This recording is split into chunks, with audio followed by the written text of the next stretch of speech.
எல்லாருக்கும் வணக்கம். வாராகி சேனலை தொடர்ந்து ஃபாலோ பண்ணுற அத்தனை பேருக்கும் நன்றி. என்னோடய சேனலில் புது பரிகாரங்கள், சக்தி மிகுந்த மந்திரங்கள், எளிமையான வழிபாடுகள், அதாவது உடனே பலனளிக்கக்கூடிய அற்புதமான மந்திரங்கள் அத்தனையும் நான் கொடுக்குறேங்க. தொடர்ந்து என்னோடய சேனலை ஃபாலோ பண்ணுங்கள். நாம் இந்த பதிவில் பார்க்க போகிறது, ஒரு சகோதரி கேட்டிருந்தாங்க, புதிதாக தொழில் தொடங்கிறதுக்கு என்ன மந்திரம்னு சொல்லணும் அப்படின்னு கேட்டிருந்தாங்க. அவங்களுக்கான பதிவு தான் இது. எல்லாருமே நம்ம தொழில் தொடங்கணும் அப்படின்னு எல்லாருக்குமே ஒரு ஆசை இருக்கும். இன்றைக்கி இருக்கக்கூடிய காலகட்டத்தில் பெண்கள் கூட வீட்டிலே இருந்து எவ்வளவோ தொழில் செய்கிறாங்க. இல்லை நாம் ஏதாவது சொந்தமாக தொழில் செய்யணும் அப்படின்னு நினைக்கும் பொழுது நாம் இந்த முறையில் வழிபடும்போது கண்டிப்பாக நமக்கு தொழிலில் ஒரு வெற்றி கிடைக்கும், நம்ம தொழில் வளர்ச்சி கிடைக்கும்.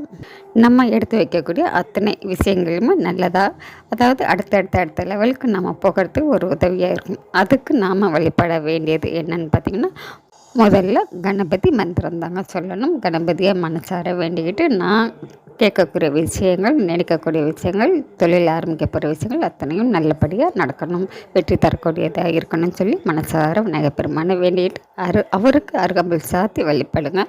அதுக்கு அப்புறம் பார்த்திங்கன்னா நம்மளுடைய குலதெய்வம் தாங்க. நம்மளுடைய குலதெய்வத்திட்ட கோரிக்கை வச்சு புதியதாக தொழில் தொடங்குறோம், நல்ல நிலைமைக்கு வரணும், வெற்றி கிடைக்கணும்னு சொல்லி மனசார வேண்டிக்கோங்க. அதுக்கப்புறம் நீங்கள் திருப்பதி ஏழுமலையான், திருப்பதி பெருமாளுடைய அற்புதமான மந்திரமான ஓம் நமோ நாராயணாய அப்படிங்கிற மந்திரத்தை 27 தடவை சொல்லுங்கள். சொல்லி தொழிலில் நல்லபடியாக வளர்ச்சி கிடைக்கணும், தொழில் தொடங்க போகிறோம் அப்படிங்கிறதுக்காகவும் சரி, நீங்கள் என்ன நினைக்கிறீங்களோ அதை மனசார வேண்டிக்கிட்டு நீங்கள் இந்த மந்திரத்தை தினந்தோறும் சொல்லிக்கிட்டே வாங்க.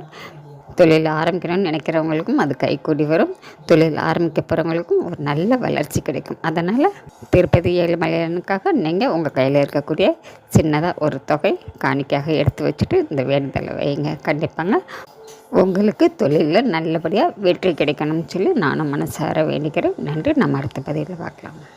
ஜெய் வாராகி.